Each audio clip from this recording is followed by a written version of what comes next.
My name is Emily. I am a widow. I am a grandmother. That evening I and my grandson Philip had just come in from the garden. He kissed me in the hallway deep urgent like he couldn't wait until nightfall. We stumbled to the living room, tearing at each other like strangers in a storm. He tore my pant and reached out for my hole. Oh yes, I love what I saw in between his two legs. It was so huge and long. About 21 inch of joy. He shoved it into my hole, and that moment everything changed. I begged him to hit me harder without mercy. The curtains were half closed. I remember thinking, we're alone. Who would ever come here unannounced? I didn't hear the door open. I didn't hear the gasp. But Philip did. He froze, pulled back, turned his head toward the sound. There in the doorway stood Cynthia, my step-granddaughter, his sister. She was recording us with her phone. She didn't say a word. She just backed away slowly, as if watching a house burn down in slow motion. She turned, walked out the door, and vanished. Hello everyone. Welcome back to my channel. If you're new here, do well to subscribe and hit on notifications. To all my returning subscribers, thanks for stopping by. Let us begin. It had been 2 years since Harold died. The silence in this house hadn't softened. It had only grown heavier, like dust gathering on old furniture. I kept everything the way he left it.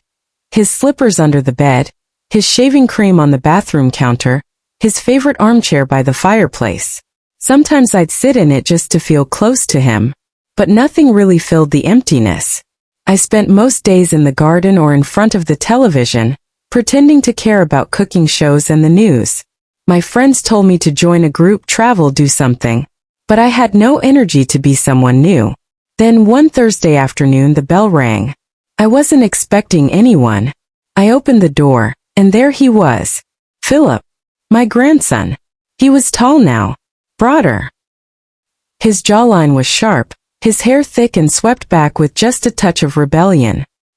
He smiled that boyish smile he'd had since he was 5, but now it carried confidence. He looked like his father, my son-in-law, but with softer eyes, gentler somehow. When he wrapped his arms around me, I nearly lost my breath. Not just because of surprise, but because of how strong he felt. Real. Warm. Present. Hey Grandma, he said. Thought I'd surprise you. Got a 2-week break. I stood there like a fool, blinking. Philip, you didn't tell me you were coming. He grinned. Wouldn't be a surprise if I had. And just like that, my quiet house wasn't so quiet anymore. The first few days felt like sunshine after a long winter. We talked for hours. He cooked dinner, well, tried to. We watched old movies in our pajamas and laughed over wine and ice cream. He helped me in the garden and teased me about my ancient flip phone. You need to get a smartphone, Grandma. Join the rest of us in this century. I didn't tell him that I liked living in the past. It was where Harold still lived.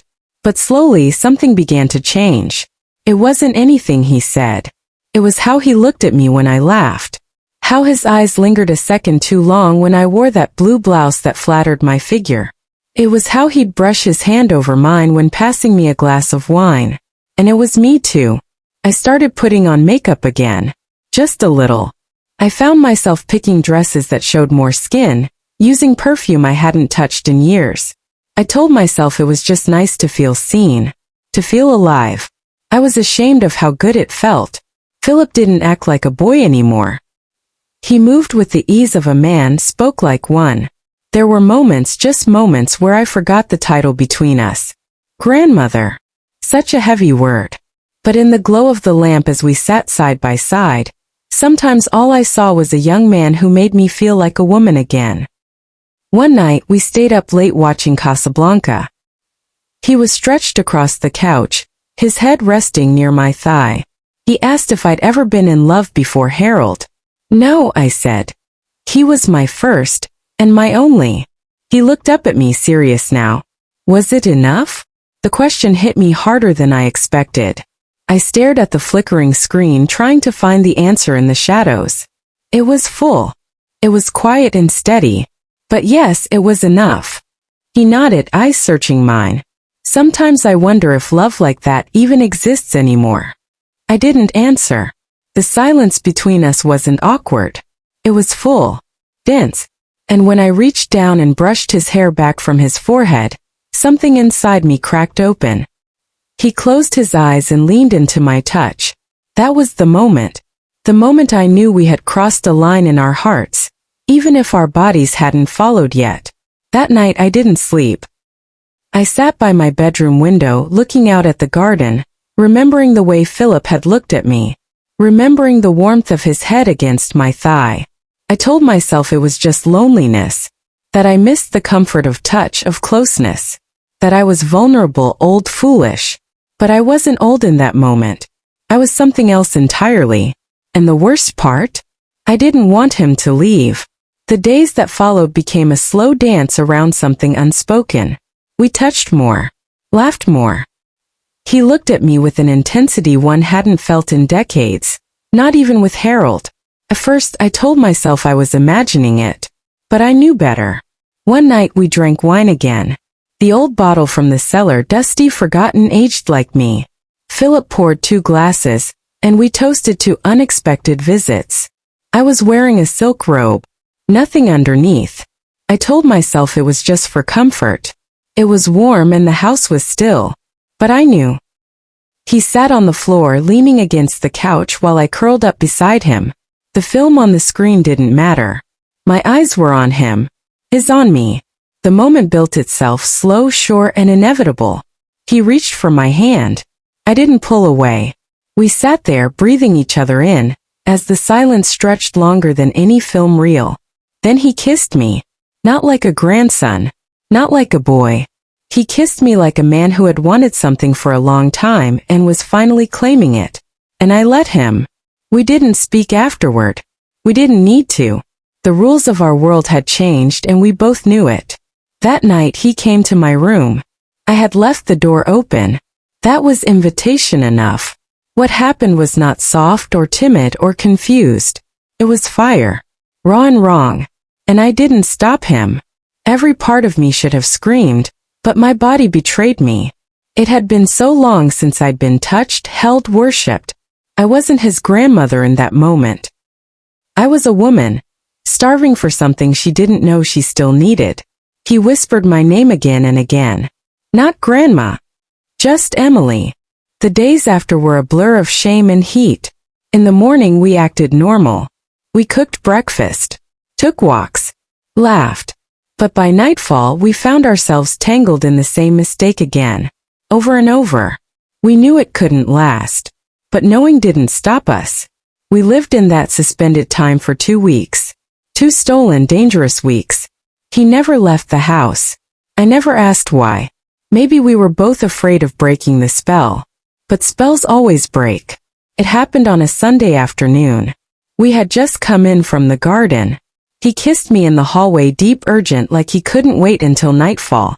We stumbled to the living room, tearing at each other like strangers in a storm. The curtains were half closed. I remember thinking, we're alone. Who would ever come here unannounced? But fate has a cruel sense of irony. I didn't hear the door open. I didn't hear the gasp. But Philip did. He froze, pulled back, turned his head toward the sound. There in the doorway stood Cynthia, my step-granddaughter, his sister. Her face was blank, but her hands trembled. In one of them her phone, raised, recording. She didn't say a word. She just backed away slowly, as if watching a house burn down in slow motion. She turned, walked out the door and vanished. Panic doesn't begin to describe what followed. Philip chased after her. I fell to the floor, my robe loose, my body cold. The silence that returned was no longer soft or sad. It was violent. I waited for hours. Philip didn't come back. I sat in my bedroom, shaking, the weight of what we had done finally crashing down in full. What had I done? What had we become? He returned after midnight. His face was pale, lips tight. She's gone, he said. I looked at him, helpless. Did she say anything? He nodded slowly. She's going to show it to them. My heart dropped into my stomach. He meant her mother, my stepdaughter, and her father, Philip's father. There was no undoing this. No explanaschen. No excuse. What we had done wasn't just a sin of the flesh. It was a betrayal of blood. The days that followed were unbearable. Phone calls went unanswered. Texts were ignored. Then the letter came. Hand-delivered by a courier in a brown envelope with a family crest on it. Harold's crest, now passed to his son-in-law. Inside, a single sheet of paper. Cold. Legal. Final. Philip was to be removed from all aspects of the family trust, inheritance, and estate. Effective immediately. No contact was to be made. Any attempt would be met with legal action. No signature. Just a printed name at the bottom. Jonathan Myers, Philip's father. My knees buckled when I read it aloud. Philip stood silently staring out the window. Then, without a word, he took the letter, folded it, and walked upstairs. He didn't sleep in my room again. The house fell into an eerie quiet. He left the next morning without saying goodbye. Just a kiss on my cheek. A long look. And then the door closed behind him. After Philip left, the silence returned. But it wasn't the same silence that had lived with me since Harold's death. No, this silence had shape. It had teeth. It breathed against my neck in the middle of the night and curled around my ankles every morning. It was the silence of judgment, of consequence. I tried to go about my days as I had before. Tea in the morning. A short walk. Watering the roses Harold had planted. But even the flowers looked different now. As if they knew. Every room in the house reminded me of Philip. The scent of his cologne still lingered in the guest room. His favorite mug sat by the sink. I couldn't bring myself to wash it. I wrote him letters. Every day for 2 weeks after he left. I never mailed them. What would I even say? Come back? Forgive me? I still think of you. I didn't know what I wanted him to do. Maybe I just wanted him to remember me not as the woman who ruined him, but as the one who held him when no one else did. The phone eventually rang. But it wasn't him. It was my stepdaughter. Her voice was colder than the letter had been. You have destroyed him, she said. And yourself. I hope it was worth it. Click. No more chances. No more family. No more illusion that the past could ever be put back together. Word spread fast through the family, though most didn't speak to me directly. My nephew stopped calling. My younger cousin removed me from her church group. Friends I'd known for decades offered polite distance. What haunted me most wasn't their silence. It was his. Philip never wrote. Never called. I saw glimpses of him once. An article online about a charity marathon he ran. He looked thinner. Harder. Like someone who had built a wall and now lived inside it. No mention of family. No mention of me. One afternoon, I found myself sitting in Harold's old chair. I hadn't done that since Philip left. I held one of his books, something about Greek myths. I wasn't really reading. I just needed to touch something solid. And suddenly I thought of Eve. The garden. The serpent. The apple. They always blamed her for taking a bite.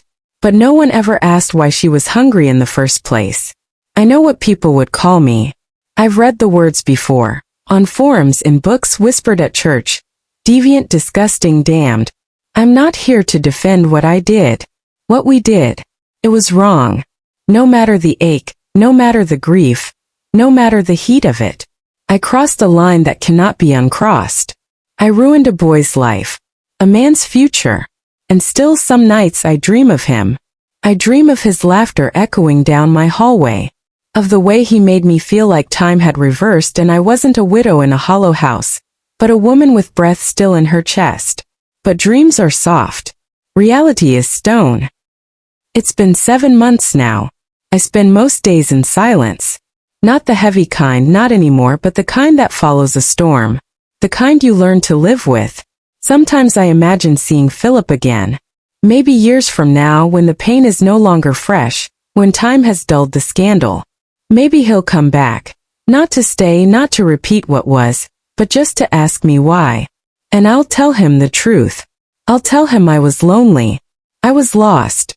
And he made me feel something I hadn't felt in years. Something wrong, yes, but also something alive.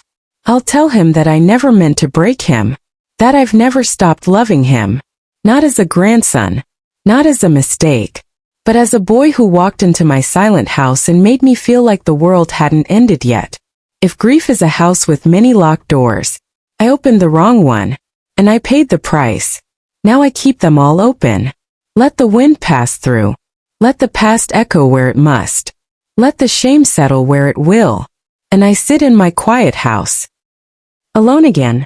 Only this time, I know exactly why. Have you ever imagined yourself in this kind of situation? And I know so many things could be going on in your mind. What did you do about it? Subscribe to this channel and hit on notifications for more interesting stories like this.